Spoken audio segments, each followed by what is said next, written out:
Okay மக்களே, இப்போ நம்ம நம்ம கதைக்கு வருவோம். நேற்று இந்த பாட்டியை காட்டினா தானே, இப்போ அந்த பாட்டியோட அந்த கையாசியை அவங்க காட்டி காட்டி இப்படி வாங்கி அப்படி நல்லா இருக்கும் அப்படின்னு காட்டுறாங்க தவிர அவங்க என்ன சொல்கிறாங்க, இது வாங்கிக்கோ, எனக்கு சாப்பாடுக்கு வழி இல்லை. அவங்க அது சொல்ல, இது சாப்பிடுங்க, ரொம்ப நல்லாயிருக்கும், ஸ்கின் வந்து நல்லாயிருக்கும் அப்படின்னு வந்து திருநாவட்டில் பேசுகிறாங்க. ஏன் அவங்க அந்த திருநாவட்டில் பேசுகிறாங்கன்னா, ஏன்னா அது அவங்க தான் பயிரிட்டாங்க. அவங்க இங்கே உள்ள முக்கால்வாசி பாட்டிங்க வந்து அவங்க தான் பயிரிட்டு மண்ணை பொண்ணாக்குவாங்களே, இந்தமாரி மக்கள் தான். எங்கள் அப்பாவும் அதை பண்ணியிருக்காரு. இந்த ஊரில் அந்த வயசானிக்கு தான் நம்ம சொல்கிறோம், நம்ம வயசாக நம்மளுக்கு உடம்புல உள்ள மெத்தபாலிசம்லாம் போயிடும். சயின்ஸை வச்சு பயங்கரமாக கம்பேர் பண்ணிவிட்டு நல்லா இருந்தால் கூட நம்மளே உட்காந்துக்குவோம். எனக்கு வயசாகிடுச்சு, நம்மளோட தெம்புலாம் போகுது அப்படின்னு சயின்ஸை வச்சு கம்பேர் பண்ணி நம்மளே நம்மளை அப்படி ஆக்கிக்குவோம். இவங்களாம் வந்து 90 வயசு வரைக்கும் வேலை செய்கிறாங்கன்னா அவங்க செஞ்சு செஞ்சு பழகிட்டாங்க. ஸோ அங்கே எப்படி சயின்ஸ் போய் வேலை செய்யுது சொல்லுங்கள் மக்கள், எண்ணம் போல் வளர்க்குன்னுவாங்களே, அதுதான். இன்னும் நம்மளாம் அப்படியே உட்காந்து உடம்பு சோம்பேறி ஆயிடுது, செய்ய மாட்டுது. அதுதான் வைக்க முடியாத உண்மைனா வந்து அதுதான். இன்னொன்று யோசிச்சிங்களா மக்கள், நேற்று நான் வந்து பேசுனது தானே, இது வந்து நாங்கள் 15 வருஷம் அங்கே வாழ்ந்தோம், இப்போ என்னால் வந்து இது பண்ண முடியல, நம்ம இவ்வளோ தெம்பு இழந்துருச்சு அப்படின்னு நல்லா இருக்க மீதியே நம்மளுக்கு அந்த கவலை வந்துருச்சு. ஸோ இன்னும் கொஞ்சம் காலம் ஆனால் வந்து எப்படியும் நம்ம வயசு ஆக ஆக நம்ம தெம்பெல்லாம் இழந்து யாரையும் நம்பி சார்ந்து வாழ்கிற கட்டம் கண்டிப்பாக வந்தாகும். எல்லா மனிதர்களுக்கும் கண்டிப்பாக அது வந்தாகும். ஸோ அந்த அது யாரும் வராதுன்னு சொல்ல முடியாது. அப்படி வராதுன்னா நம்ம ஏர்லியாகவே பிளான் பண்ணி நம்மளே சூசைட் பண்ணிக்க வேண்டியதான். ஏன்னா நம்ம இறப்பை வந்து கடவுள் தான் நிர்ணயிச்சு, எப்போ பிறந்தோன்னு தெரியாது, எப்போ போகிறோன்னு தெரியாது. ஸோ அது அந்த கேப்பில் வாழ்கிறது தான் நம்ம வாழ்க்கை. ஸோ அந்த டைமில் வந்து நம்ம தெம்பு இழந்துருக்கிற மாரி நம்ம நிலமை என்ன ஆகும் நினச்சி பாருங்கள். அதெல்லாம் நினச்சா இன்னும் பயமாக இல்லை. இதில் கொஞ்சம் நம்ம லாஜிக்காக பேசுவோமே. ஏன்னா பாட்டி வந்து நம்மளுக்கு ஹீரோயின் ஆகிட்டாங்க. ஸோ இந்த ஏரியாவில் வச்சு செய்ய போகிறாங்களா என்னன்னு தெரில. நான் அவங்கள நல்ல மாரியாக தான் காட்டியிருக்கேன். ஸோ கொஞ்சம் நம்ம லாஜிக்காக யோசிப்போம். நம்மளால் முடியாத காலத்தில் வந்து நம்ம டிபெண்ட் பண்ணுவோம், நம்ம பிள்ளைங்களை தான் சார்ந்து வாழ்கிற சூழ்நிலை வரும். ஆனால் இன்னொன்று மக்களே, நம்ம பிள்ளைங்க வந்து நம்ம தான் பிறக்க வச்சோம், ஆனால் அவங்க நம்மளுக்காக பிறக்கல, அவங்க அவங்களுக்காக தான் பிறந்திருக்காங்க. ஸோ அவங்க ஒவ்வொரு கட்டமும் தாண்டி போக அவங்க அடுத்த வாழ்க்கையை அவங்க வாழ்க்கையை தேடி தான் போவாங்க. அந்த டைமில் வந்து நம்ம அவங்களுக்கு வந்து பாரமாக தான் இருப்போம். ஏன்னா அவங்களுக்கு கமிட்மெண்ட் அது இதுன்னு இருக்கும். அதே டைமில் அவங்க நம்மளை பார்த்துக்கணும், எல்லாமே இருக்கும். அந்த நேரத்தில் வந்து நம்ம அவங்களுக்கு வந்து ஒரு சுமையாக தான் தெரியும் அது. ஏன்னா அவங்க வாழ்க்கையை துரத்திக்கிட்டே போவாங்க, நம்ம ஃபேஸ் பண்ண வேண்டியது இருக்குது மக்களே. இதில் பெரிய பிரச்சனை என்ன தரமா, என்ன கேட்டால் வந்து நான் இதை சொல்லுவேன். ஏன்னா நம்ம ஹஸ்பண்ட் அண்ட் ஒய்ஃபை பற்றி பேசுவோமே, ஹஸ்பண்ட் அண்ட் ஒய்ஃப். இப்போ நான் வந்து ரொம்ப ராங்கி பிடிச்சேன். ஏன்னா வெளி உலகத்தில் வந்து என்ன அப்படி தான் எல்லாம் வச்சு பண்ணுறாங்க. ஸோ ராங்கி பிடிச்சோட வச்சுங்களேன், என்னோட இந்த ராங்கி பிடிச்சது திமிரு இதெல்லாம் வந்து சகிச்சிக்கிறாருன்னா நம்ம பிக் பாஸ் மட்டும்தான் சகிச்சிக்குவார். ஒரு வேளை அவருக்கு மேலே லவ் கூட இருக்கலாம், உயிராக இருக்கலாம். அதனால் வந்து நான் பண்ணுற அட்டகாசம் சேட்டையெல்லாம் வந்து அவருக்கு சந்தோஷமாக பார்க்க என்ஜாய் பண்ணுறாரா என்னன்னு தெரில. பாவம் அந்த மனசை வந்து அவர்கிட்ட மட்டும்தான் நான் எதிர்பார்க்க முடியும். இன்கேஸ் வந்து அவரோ இல்லை நானோ தவறிட்டோன்னு வைங்களேன். ஸோ என்னோட ரோசத்துக்கு, என்னோட கொழுப்புக்கு, என்னோட இதுக்கெல்லாம் வந்து பிள்ளைங்க வந்து வேல்யூ பண்ணுவாங்கன்னு நினைக்கிறீங்க? சத்தியமாக பண்ண மாட்டாங்க. நான் என்ன வச்சு பண்ணுறேன், இது நீங்கள் உங்கள் குடும்பத்தில் உங்களை வச்சு நீங்கள் கம்பேர் பண்ண பாருங்கள். ஏன்னா வந்து பிள்ளைங்க வந்து இப்போ நம்மளை டிபெண்டாக வாழுதுங்க, அவங்க சொந்தமாக போகும்போது. ஏன்னா வளர நம்மளோட கேரக்டர் பார்க்குங்க. பார்த்துட்டு இது என்ன அப்பா வந்து இவ்வளோ லூசுத்தனமாக இருக்காரு, இவ்வளோ எதுவும் பண்ண மாட்டுறாரு அப்படின்னு, இவ்வளோ பண்ணுறாங்க ரசிக்கிறாரு, அப்படி தான் இதுங்களுக்கு தோணும். ரிவெஞ்ச் அவங்களோட அந்த கெமிக்கல் ரியாக்ஷன் எப்போ தெரியுமா வரும், அந்த பின்னாடி காலத்தில் தான் அது வரும். அதெல்லாம் வரும்னு நினைக்கிறேன். நீங்களும் கொஞ்சம் யோசிச்சு பாருங்க மக்களே. ஸோ நம்ம என்ன பிளான் பண்ணலான்னு நம்ம தான் பார்த்துக்கணும். பேசுறது பயங்கரமாக மூச்சு வாங்குதுன்னா அது ஒன்றும் இல்லை. இந்த படி ஏறி மேலே உட்காந்து ரூமில் வந்து வாய்ஸ் ரெக்கார்டிங் பண்ணுறேன். இந்த அளவுக்கு என்னோட சூழ்நிலை அப்படி இருக்குது. என்ன கேட்டால் நான் சத்தியமாக வந்து யாரையும் டிபெண்ட் பண்ணி வாழணுன்னு எனக்கு அந்த ஆசையே இல்லை. ஸோ அதுக்கு நம்ம என்ன பண்ண முடியும்? எதாக இருந்தாலும் நம்ம அனுபவிச்சு தான் ஆகணும். இன்னொரு மக்களே, நம்ம எவ்வளோ சூடு சொரணம் எவ்வளோ இருந்தாலும் வயசாக எல்லாமே நம்மளை விட்டு போய்கிட்டே இருக்கும்னு நினைக்கிறேன். மேபி பணம் இருந்தால் வந்து உயிர் போகிற வரைக்கும் அந்த பணம் வந்து கொஞ்சம் காப்பாற்றுன்னு நினைக்கிறேன். போன பிறகு அப்புறம் நம்ம செல்லாகாசு தான், என்ன ஆக போகுதுன்னு தெரில. நம்ம சாவ நினச்சோமா இப்போ நம்ம வாழ முடியாது. ஸோ நடக்கட்டும்னு மனசாட்சி பிரகமாக வாழ்ந்தோமா கொஞ்சம் நல்லா இருக்கலாம்னு நினைக்கிறேன். ஓகே மக்களே, நான் வாழ்க்கையில் அறிஞ்சது புரிஞ்சது உங்களுக்கு ஒரு டிப்ஸு கொடுக்குறேன். முடிஞ்ச அளவுக்கு யாருக்கும் நல்லதே நீங்கள் செய்யாதீங்க. யாருக்கும் ஒன்றுமே செய்யாமல் இருந்தாலும் நீங்கள் நல்லா இருப்பீங்கன்னு நினைக்கிறேன். ஏன்னா நீங்கள் எவ்வளோ மாங்கி செஞ்சாலும், நான் சொல்கிறேன் 99% வந்து நீங்கள் நல்லது மட்டும் செஞ்சுருந்தாலும் அது வந்து வெளியே வந்து வரவே வராது. அது 99% உள்ளே தான் இருக்கும். அந்த எப்படின்னா ஒரு பானையில் ஃபுல்லாக பால் இருந்தாலும் ஒரு சொட்டு விஷம் பூந்தோன்னே எப்படி இருக்கும், அந்த விஷம் தான் வந்து நம்ம சுற்றிரு உள்ளங்களோட அந்த டாக்ஸிக் வார்த்தையை. ஸோ ஸோ ஆனால் அவங்களுக்கு போய் நீங்கள் பாலாலாம் இருக்காதீங்க, பேசாமல் நீங்கள் விஷமாக இருந்துட்டு போயிடலாம். அது நாங்கள் வாழ்க்கையில் ரொம்ப கற்றுக்கிட்டது. ஸோ அது மாதிரிலாம் இருக்காதீங்க. நம்ம வரும் எப்போ தரமா நம்ம பண்ண அந்த 99 நல்ல காரியம் வெளியே வரும் தரமா எப்போ தரமா நம்ம மண்ணுக்கு போகுமே தான் அது காலம் வெடிச்சு வெளியே வருமா. அந்த மாரி வெளியே அங்கே மேபி அவங்க நல்ல பேர் தேடிக்கிறதுக்காக நம்மளை அருமை பெருமைலாம் பயங்கரமாக இது பெரிய எக்ஸாம்பிள்லாம் நம்ம கேப்டன் விஜயகாந்த் சொல்லுவேன். அது தப்பு இல்லைன்னு நினைக்கிறேன். ஏன்னா அவரை வச்சு பயங்கரமாக ட்ரோல் பண்ணாங்க. நம்ம கூட அவரோட காமெடிலாம் பார்த்து பார்த்து பயங்கரமாக சிரிப்பாங்க.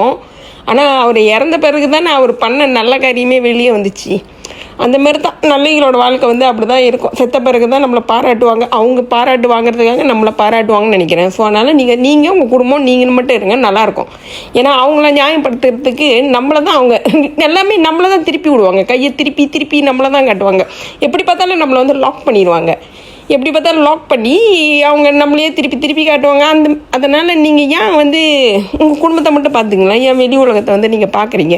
அவங்கவுங்க குடும்பத்தை பார்த்துக்கிட்டோம், அவ்வளோதான் நம்மளால் பண்ண முடியும். என்ன நேற்று சொல்லியிருந்தால நான் ஒரு தொக்ஃபீடு மதராக தான் இருப்பேன். ஏன்னா நான் house wife. Normally house wife தான், வேலை வெட்டி இல்லாமல் ஒரு தொக்ஃபீட் ஆளாக அங்கங்கே பிரச்சனையை க்ரியேட் பண்ணிட்டு இருப்பாங்க. ஸோ அந்த ஆளாக இருந்துட்டு என்னோட ஆதங்கம் என்னன்னா, சம்டைம் ஆக்சுவலி நம்ம கெட்டவங்களாக இருந்தாலும் நம்ம தான் நம்ம பிள்ளைங்களை வளர்த்து ஆளாக்கி ஒரு எல்லாமே மதிக்கிற அளவுக்கு கொண்டு வந்துட்டோன்னு வைங்களேன்.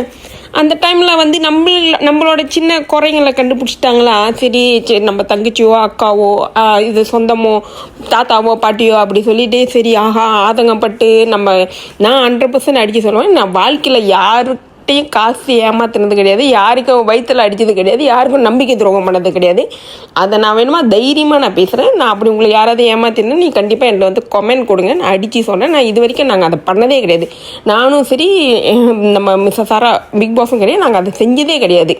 மேபி அதனால ஏதோ கொஞ்சம் குடும்பம் ஓடிட்டு வருதுன்னு நினைக்கிறேன். அதுலேயே நொட்ட சொல்கிறீங்க 1000 பேர் இருக்காங்க. இதுக்கு தான் இந்தமாரி பிள்ளை போகிறது. எல்லாத்துலேயும் அந்த டாக்ஸிக் பீப்புள் இருக்காங்க தெரியுமா. ஏன்னா இனத்தோட தான் சேருவாங்களா, அவங்க தான் இந்தமாரி பேசுகிறாளே.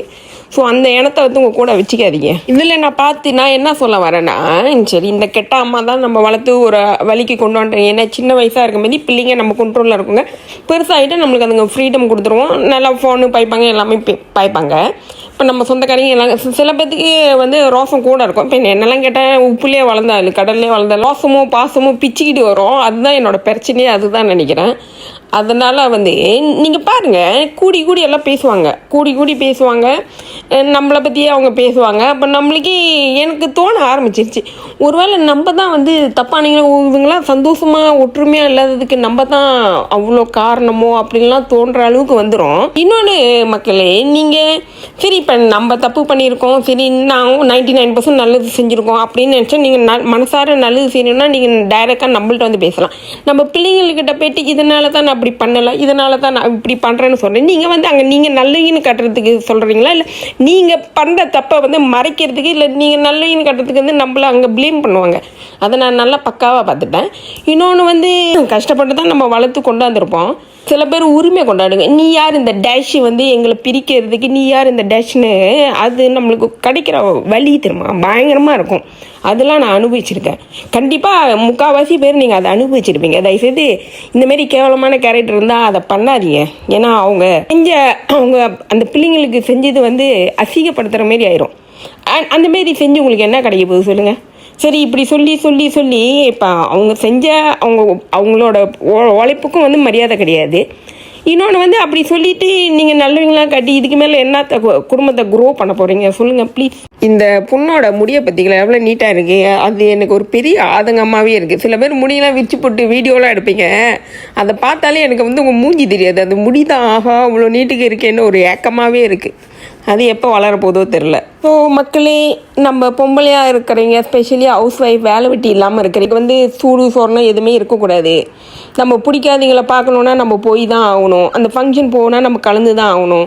வம்புலத்தமாக குடும்பமே நம்மளை திரும்பி பார்க்கும், நம்மளை வில்லி மாரியே பார்க்கும், கொலைக்காரி மாரியே பார்க்கும். இதை தான் நம்ம எல்லாத்தையும் விட்டுட்டு இப்படி தான் நம்ம வாழணும்னு நினைக்கிறேன். இதுக்கு போகிற காலத்தில் என்னென்ன பார்க்கணுன்னு தெரியல. நான் யாரையும் தப்பு சொல்ல, நான் பேசின ஒவ்வொரு வார்த்தையும் வந்து ஒவ்வொருத்தங்களுக்கும் பொருந்தும், ஒவ்வொரு குடும்பத்துக்கும் அது பொருந்தும். அதனால் வந்து நம்ம கெட்ட குடும்பம் அப்படிலாம் நினைக்காதீங்க. எல்லா குடும்பத்துலையும் இந்த பிரச்சனை தான் ஓடும். நம்ம புரிஞ்சுக்கிட்டோமா அதுக்கேற்ற மாதிரி நம்ம பக்குவமாக இருந்துக்க வேண்டியதான். நம்மளை பதப்படுத்துறதுக்கு தான் நான் இதை சொன்னேன். மற்றபடி வேறு யாரையும் நான் ஹர்ட் பண்ணுறதுக்காக சொல்ல மக்களே. சில மனிதர்கள் இருக்காங்க, நான் வாழ்க்கையில் அதை நான் இப்போ தான் கற்றுக்கிட்டு இருக்கேன். என்னோட ராசி நட்சத்திர பிரகாரம் வந்து நான் கோயிலுக்கே போக மாட்டேன்னு உங்கள்கிட்ட 1000 அடி இப்போ சொல்லியிருக்கேன். ஆனால் நான் வந்து ஆன்மீகத்தில் தான் 100% இறங்குவேன். அப்போ நான் இன்னும் என்னென்ன பார்க்க போகிறேன்னு நினச்சிக்கிங்க. எனக்கு பிடிக்காத இடத்துக்கே அங்கே போய்ட்டு நான் செட்டில் ஆக போனால் நான் லைஃப்பில் இன்னும் பார்க்க வேண்டியது ரொம்ப இருக்குதுன்னு நினைக்கிறேன். நீங்கள் டாக்ஸிக் பீப்புளெலாம் எப்படின்னு ஒரு 2 எக்ஸாம்பிள் சொல்கிறேன். நான் வாழ்க்கையில் வந்து நான் 3/4 பேருக்கு நான் நல்லது தான் செஞ்சுருக்கேன். ஆனால் அவங்களுக்குலாம் நான் கெட்டவளாக தான் தெரிஞ்சிருக்கேன். ஸோ அதில் ஒரு கேரக்டர் எடுத்துக்கோமா நினைக்கிறேன். அவங்க கண்டிப்பாக என்னோடய யூடியூப் சேனல் பார்க்க மாட்டான்னு நினைக்கிறேன். அதனால் அந்த திருநாவட்டில் நான் பேசுகிறேன். அவங்க மேபி நல்ல வகையில் சொல்ல 2 பேரை நான் கம்பேர் பண்ணுறேன். இவங்க வந்து என்ன சொன்னாங்க, ஒரு டீப்பு ஒரு கமெண்ட் கொடுத்தாங்க, ரொம்ப கிளம்பியாக இருக்குது அப்படின்னு நான் ஏற்றுக்கிட்டேன். ஏன்னா எனக்கே தெரியுது, ஏன்னா நம்ம போன மாரி நம்மளுக்கு புரியும், மற்றவங்களுக்கு புரியாதா இல்லையான்னு தெரியாது. அது இதுன்னு போகிறது அது ஏற்றுக்கிட்ட மாரி இருந்துச்சு. இன்னொரு டீப்பு ஒன்று சொன்னாங்க, நான் வந்து யூடியூப் சேனல் தான் பார்ப்பேன், அதுவும் டிவியில் தான் பார்ப்பேன், ஆனால் உன்னோட யூடியூப் சேனலை வந்து நான் பார்க்கவே மாட்டேன், ரொம்ப பெருசாக தெரியறேன்னாங்க. எனக்கு அதை வந்து நான் எப்படி பாசிட்டிவாக எடுத்துக்க முடியும் நீங்கள் சொல்லுங்கள் மக்களே. அவங்க என்ன சொல்ல வராங்கன்னே கூட என்னால் யூகிக்க முடியல. அவங்க வந்து என்னை மோட்டிவேஷன் பண்ண அந்த டாக்ஸிக் பீப்புள் சொன்ன இந்தமாரி வாய்ங்க தான் நான் சொல்கிறது. இன்னொரு நல்ல வாயை பற்றி நான் சொல்கிறேன்னா என்னோட ஃப்ரெண்டு அஞ்சுவை பற்றி தான் சொல்கிறேன். ஏன்னா சம்டைம் வந்து இந்த வீடியோ ஷூட் பண்ண மாதிரி என் குடும்பம் படுற அவதி அவங்களுக்கு தான் தெரியும். நான் வந்து வீடியோ ஷூட் பண்ணுற மோட்டிவ்லேயே இருப்பேன். அதனாலே ரொம்ப எனக்கு பிடிக்காது. ஆனால் நான் அப்படி கிடையாது. நான் எப்போ யூடியூப் சேனல் திறக்க ஆரம்பிச்சோன்னா நான் அதில் தான் ஃபோக்கஸ் பண்ணுறேன். ஸோ அந்த நேரத்தில் நான் போய் புலம்புவேன், அவங்கள்ட்ட போய் அஞ்சு விட தான் சொல்லுவேன், எனக்கு நான் வீடியோ ஷூட் பண்ண அவ்வளோ கஷ்டமாக இருக்குது, எடுக்க முடியல அப்படின்னு. இவங்க என்ன தெரியுமா சொல்லுவாங்க, நீ பயப்படாத, நீ ஒரு காலத்தில் கண்டிப்பாக வந்து நீ உனக்காக வந்து எடிட்டர் வந்துடுவாங்க, வீடியோகிராஃபர் வந்துடுவாங்க, ஃபோட்டோகிராஃபர் நீ ஐயா பண்ணுவேன், அந்த அளவுக்கு நீ வந்துடுவேன், எனக்கு அது மேலே டவுட்டே கிடையாது, நீ வந்துடுவேன். நான் அவங்கள்ட்ட போய் புலம்புனேன்னா அவங்க இதை தான் சொல்லுவாங்க, என்னடா எந்த நம்பிக்கையில் வந்து நம்ம மூஞ்சி வந்து இந்த அளவுக்கு வரும் அப்படி என்னை பயங்கரமாக இமேஜின் பண்ணி வச்சுருப்பாங்க. நீ இப்படி வரப்போகிற அப்படி வரப்போகிறேன்னு அப்பவும் இதில் அவங்க அந்தமாரி தான் வார்த்தையை வந்து என்கிட்ட பேசுவாங்க. ஸோ இந்த 2 நல்ல ஃப்ரெண்டில் வந்து யார் தொக்ஸிடு எது நல்ல வாய்ஸ்ன்னு நீங்கள் கேட்டு பாருங்கள். கொஞ்சம் இனிமையாக பேசி பழகுங்க மக்களே. இதெல்லாம் நான் வாழ்க்கையில் பார்த்துட்டு இருக்கேன். ஸோ பேசுகிற வார்த்தை வந்து ரொம்ப முக்கியமாக பேசணும்னு நினைக்கிறேன். இப்போ சம்டைம் வந்து நானும் பார்ப்பேன், என்னடா எதனால் நம்ம கெட்டீங்கன்னு. நான் சொல்கிறது நியாயமாக தான் இருக்கும், நான் அந்த வெளிப்படுத்துகிற டைமும் அந்த விதம் தான் வேறு மாதிரி இருக்குதுன்னு நினைக்கிறேன். மற்றபடி இது வரைக்கும் நான் வருத்தப்பட்டதே கிடையாது. நான் இந்தமாரி பேசி அவங்கள காயப்படுத்திட்டேன், நான் இப்படி புலம்பி அழுகுறதெல்லாம் கிடையவே கிடையாது. நான் கேட்டது 100% நியாயமான வார்த்தை தானே, நான் அதை நினச்சி நான் சந்தோஷப்பட்டுக்கேன். ஒரு வேளை அதனால் பிக் பாஸ்க்கு வந்து ஸ்டில் எனக்கு வந்து மரியாதை கொடுக்குறாரு என்னமோ தெரில. ஸோ பிக் பாஸ் மிஸ்ஸஸ் சாரா உங்களோட கல்யாணம் பண்ணதுக்கு ரொம்ப சந்தோஷப்படுறேன். என்னை வச்சு குப்பை கொட்டுறதுக்கு இதில் நான் பெருமையாக சொல்லிக்கிறேன். ஏன்னா என்னை வந்து வேறு யாராலையும் சகிச்சிக்க முடியாது, இவரால் மட்டும்தான் என்னை பார்த்துக்க முடியும். உங்களோட அன்புக்கு ரொம்ப நன்றி. ஸோ மக்களே உஷாராக இருங்க. நீங்கள் யாருக்கும் உழுந்து செஞ்சாலும் நீங்கள் சாகிற வரைக்கும் யாரும் அதை பற்றி வெளியே பேச மாட்டாங்க. அதனால் நம்மளுக்கு நல்லது செஞ்சால் உங்களை காப்பாற்றவும் மாட்டாங்க. எப்படி பார்த்தாலும் உங்களை வந்து பழி தான் போடுவாங்க. அதனால் உங்கள் வாழ்க்கை நீங்கள் சந்தோஷமாக ஓட்டுங்க, சூப்பராக ஓட்டுங்க. இது எல்லா குடும்பத்துக்கும் தான் பொருந்தும்னு நினைக்கிறேன். ஸ்மார்ட்டாக மூவ் பண்ணுங்கள். இன்னும் அப்புறம் நம்ம தனிமரமாக தான் நின்று ஆகணும். ஸோ பார்த்து சந்தோஷமாக செய்யுங்க. ஸோ நான் எப்போ மண்டையை போடுவோன்னு சுற்றிடும் இல்லைங்க, சொந்தக்காரங்க முக்கியமாக ஸ்பெஷலாக சொந்தக்காரங்க காத்திருக்காங்க. ஏன்னா நீ என்ன டேஷ்னு கேட்குறாங்களே, இந்த டேஷ் போயிடுச்சுன்னா அவங்களுக்கு ஃபுல்லாக ஃப்ரீ கிடச்சிரும். பத்தாதுக்கு நம்ம பிள்ளைங்களை நல்லவங்களாக வளர்த்துட்டோம்ல, ஸோ அவங்க ரொம்ப நல்லவங்களாகவே இருப்பாங்க. அங்கே ஒன்றுமே பேச முடியாது, நம்ம உலகமே இப்படி தான், பேசினாலே இப்படி தான், இதெல்லாம் ஃபேஸ் பண்ணி தான் ஆகணும். அதை நீங்கள் வந்து இதுதான் நம்ம வாழ்க்கைன்னு ஏற்றுக்கிட்டிங்களா நம்ம பீஸாக போயிடலான்னு நினைக்கிறேன். எதிர்பார்ப்பு இல்லாமல் வாழ்ந்தோமா எல்லாம் வாழலாம். யாரையும் சார்ந்து எதையும் நம்பி வாழ்ந்துடாதீங்க மக்களே. ஃப்ரீயாக வாழ்க. நம்ம எவ்வளோ ரோசம் சூடு சோர்னாக இருந்தாலும் ஒரு கட்டம் வந்தால் எல்லாம் நம்மளை விட்டு போய் தான் ஆகும். ஸோ அது சார் வரைக்கும் அது நம்ம கூட வராது, அது நம்மளோட சொத்தும் கிடையாது. மேபி பணம் இருந்தால் கொஞ்சம் நம்மளை காப்பாற்றிக்கலாம், மற்றபடி வேறு ஒன்றும் கிடையாது. சந்தோஷமாக டேயை கொண்டாடும் மக்களை. வேறு ஏதாவது கதை பேசணும்னா என்று சொல்லுங்கள், நம்ம பேசுவோம். இந்த பின்னாடி பேக்ரவுண்ட் வந்து இது நிரஞ்சன் வந்து அவார்டு எடுத்தார். அவர் பயங்கரமாக ஸ்கோப் பண்ணியிருந்தார். என்ன நடக்குதுன்னு அப்புறம் பார்ப்போம். ஸோ அதனால் இதை அதில் ஷேர் பண்ணேன். இன்னொன்று வந்து மக்களே, ஒரு ஜெம்மங்க இருக்காங்க மனிதர்கள், சூப்பரான மனிதர்கள். ஆளுங்களை பார்த்தோன்னே யூகிச்சு கரெக்டாக கண்டுபிடிப்பாங்க. ஏன்னா என் பிள்ளைங்களை வந்து எவ்வளோ சொல்லியிருக்காங்க, அவங்களுக்கு வந்து கருப்பாக இருந்து தமிழ் ஸ்கூல் படித்தா அந்த பையனுங்க வந்து கெட்டவங்க. அவன் ஒரு கேங்காக இருந்தால் அவன் தருதெல்லாம் அவன் கெட்டவன், அப்படி தான். அப்புறம் இன்னொன்று வந்து தமிழ் ஸ்கூலில் படிக்கிற பிள்ளைங்கள்லாம் கெட்ட வார்த்தை பேசுங்க, காப்பி அடிக்குங்க, ராங்கி பிடிச்சிதுங்க அப்படின்னு ஒரு பேர் வச்சுருப்பாங்க. அப்புறம் இன்னொன்று வந்து அவங்களே சொல்லிடுவாங்க, உன் பிள்ளை வந்து 1வது கிளாஸில் இல்லை, இவ்வளோ மோசமாக எடுக்க போகுது எல்லாமே. நான் வந்து யார் என்ன பேசினாலும் நான் கேட்டுக்கிட்டு விட்டுருவேன். எப்பொழுதும் வந்து நம்ம செயலில் இல்லை பெர்ஃபார்மன்ஸில் தான் வந்து காட்டணும் அப்படின்னு. ஏதோ கடவுள் புண்ணியத்தில் பிள்ளைங்க அந்த விஷயத்தில் வந்து கரெக்டாக வந்து ஏன்னா இதெல்லாம் நாங்கள் ஃபேஸ் பண்ணியிருக்கோம். அந்த மனிதர்கள் இருக்காங்களா, சூப்பரான மனிதர்கள், அவங்களே தமிழைங்களாக தான் இருப்பாங்க. ஆனால் தமிழ் ஸ்கூலில் படிக்கிற பிள்ளைங்க கருப்பாக இருந்துட்டால் அவங்கள ஒரு மாதிரி பேசுவாங்க. இந்த மக்களும் நம்மளை சுற்றிட்டு தான் இருக்காங்க. அவங்க கூட நீங்கள் வாழ்ந்து தான் ஆகணும் மக்களே. ஸோ எதாக இருந்தாலும் செயலில் பெர்ஃபார்மில் வந்து நீங்கள் காட்டுங்க, அப்புறம் அவங்களே உங்களை தேடி வருவாங்க. அந்தமாரி கொண்டு வாங்க. ஏன்னா இதெல்லாம் நாங்கள் லைஃப்பில் பார்த்துருக்கோம்.